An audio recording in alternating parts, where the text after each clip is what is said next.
Now we have got Dr. Amitava Chatterjee, who will be demonstrating how to assess post-operative echocardiography evaluation in patients with congenital heart disease, cardiac hemodynamics, and chamber quantification.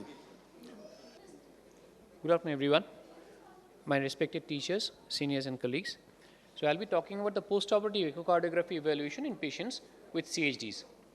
So, I've got some pictures only. So, this is the post. Let us begin with the post-op repair, tetralogy repair, which is the bread and butter, which is the commonest surgery which we have.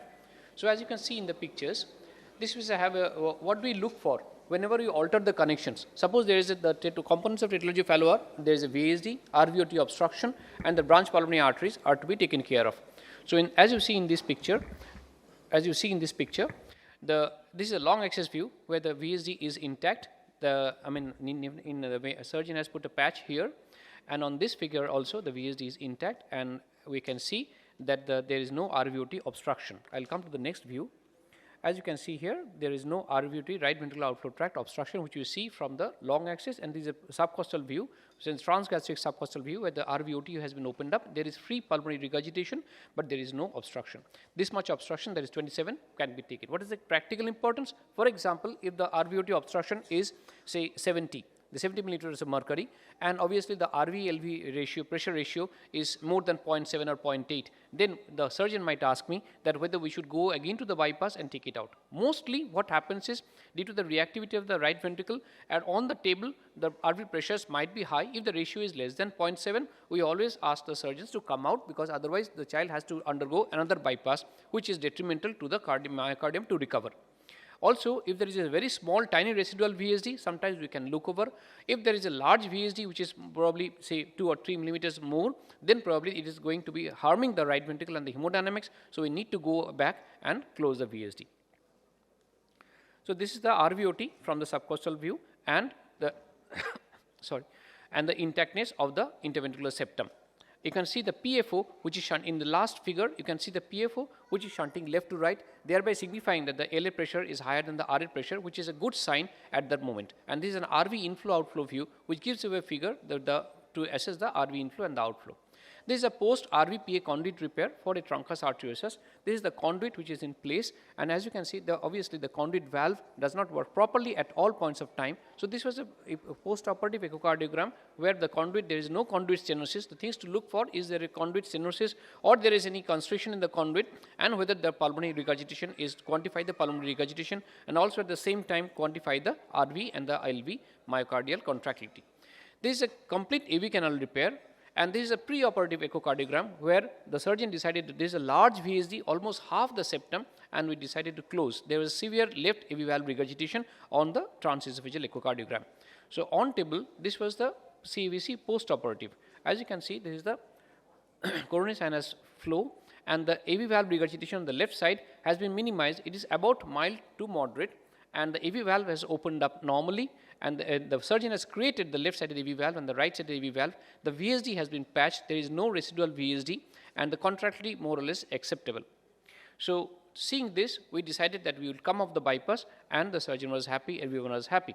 So, this is the same patient we see from other angles, and we were seeing the echocardiogram from here. The PFO is shunting left to right, and obviously the inflow gradient has to be checked whether the surgeon has overdone the things and whether the AV valve regurgitation is accepted, but whether the AV valve is stenotic. So, luckily the AV valve was not stenotic, and the patient went home successfully.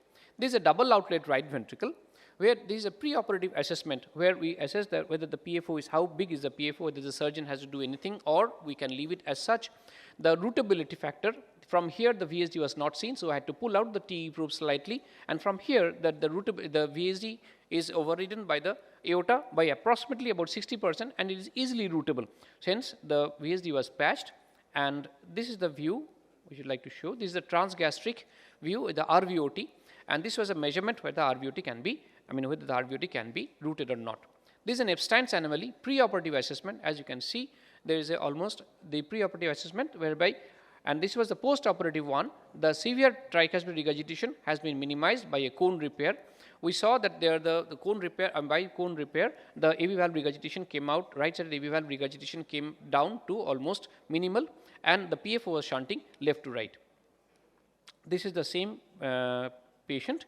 As you can see, there is minimization here. The PFO is shunting right to left in this case. As you can see on the first slide, the PFO is shunting right to left, and the AV valve regurgitation is minimized. There is no gradient across, no significant gradient across the right-sided AV valve. This is the double valve replacement. So this was the preoperative assessment for rheumatic heart disease. As you can see here, there was severe mitral stenosis with mitral regurgitation, and there was aortic valve regurgitation and some amount of stenosis. This was the mitral valve gradient, mitral valve assessment.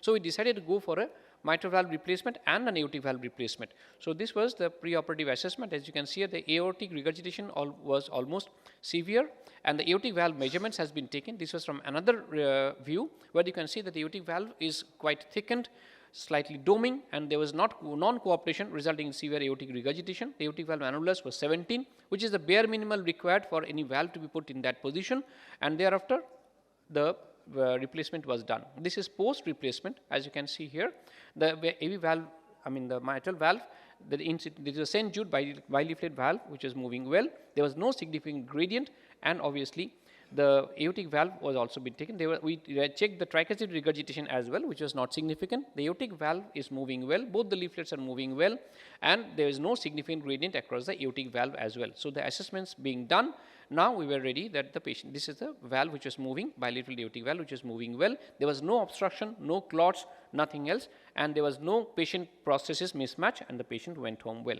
This is the same patient, double valve regurgitation. The same measurements have been taken from different angles, and the measurement gradients has been taken, so that we are happy that the valve is functioning normally and it is not overdone. This is a special case, is a post-operative Sennings repair, where a transposition of great arteries. This baby presented after 6 months. So there is two baffles here. One is a pulmonary baffle. That is a pulmonary baffle. If you can follow in the first slide, the pulmonary baffle has been taken from the pulmonary veins have been routed from the left side. They are coming via this baffle into the right atrium and thereby into the aorta. And the systemic baffle is seen better in this slide, where the systemic, the right-sided SVC and IVC are draining into the left ventricle and thereby to the pulmonary artery. This is the last slide I have got. I thought I have shown all the surgicals mainly, whereby whichever the things which we show. This is one of the interventions I had. This is the only intervention I have, because this is also a part and parcel of an intervention. So we have to assess, for example, an ASD. I have taken the simplest one, the one which we do commonly. This is an ASD which has, incidentally, the child had dextrocardia. So we assess the child from all the angles. The ASD was divisible. All the rims were present, except that the IVC rim was slightly deficient, and this is the ASD device which is in position. The dextrocardia, that is the situs inversus dextrocardia. So the right-sided AV valve is the tricuspid valve. The left-sided one is the right-sided AV valve is the mitral, and the left-sided one is the tricuspid valve. So thank you very much for your kind attention. So what are the things which we look for actually when the surgeon asks us? First of all, the connections, the holes that should be closed, whether they are closed or not. The holes or connections which has to be relieved, whether they have been relieved or not. Whether the altered connections, for example, during a heart transplant. So we see heart transplants where we assess the patient previously, that is the donor patient, whether the heart is acceptable or not, and then again we say assess the same heart in the next recipient, whether everything is okay, whether there is no obstruction, whether the coronaries are flowing well, and so on and so forth. Each and every structure which Anil was showing, as in any congenital heart disease, in the initial echocardiogram just about half an hour back, the same structure is assessed, and whether the the objectives with which we went into the surgery has been adequately achieved or not. Thank you very much. Thank you, Amitava, for beautiful exhibition of pre and post-operative pictures of management of congenital heart disease. Only thing I expected a little bit of fontans, post-operative fontans. Yes, we had, because of the time constraint, I didn't put it. I understand. That is the most difficult part for us. Congrats for the nice demonstration. What was the age of the DBR case? 18 years. 18. 18 years. Okay, so he was already grown up. Because I was a bit worried, the Size. 2 valves in a child. So he was 18, so it's okay, fine. Amitava, regarding tricuspid, particularly Epstein, lot of Epsteins, 3-4 Epsteins we are following up. And we have got at the age of 20 to 23 at the marriageable age, female, wanted to conceive.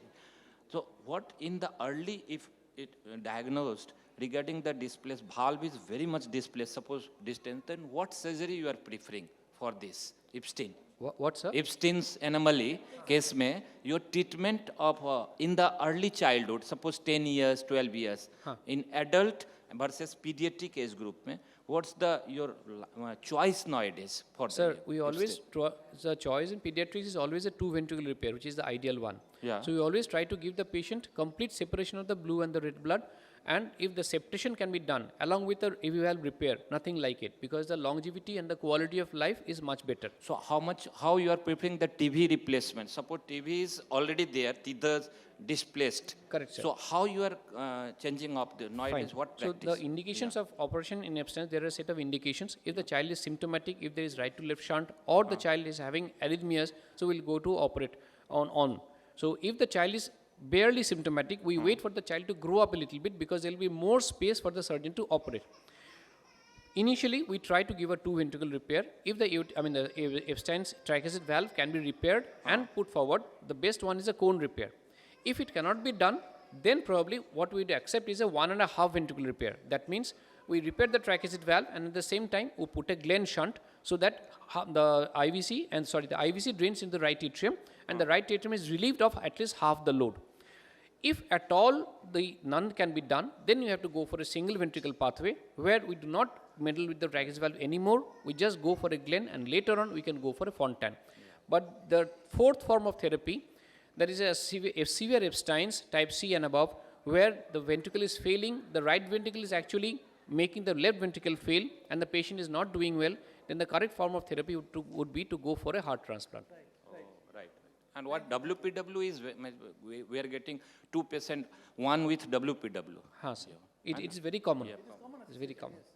One question is whether to go for RF, EP, RFA before or after. Sometimes what happens is there are two schools of thought, that sometimes the EP, RFA is done previously, and thereafter the surgical considerations are done. But since both are interrelated, sometimes surgical maze operation is also done at the same time, so that to reduce the chances of arrhythmias. Thank you. So thank you, Amitava, for a nice presentation. And this session is over. It has been a beautiful session on pediatric cases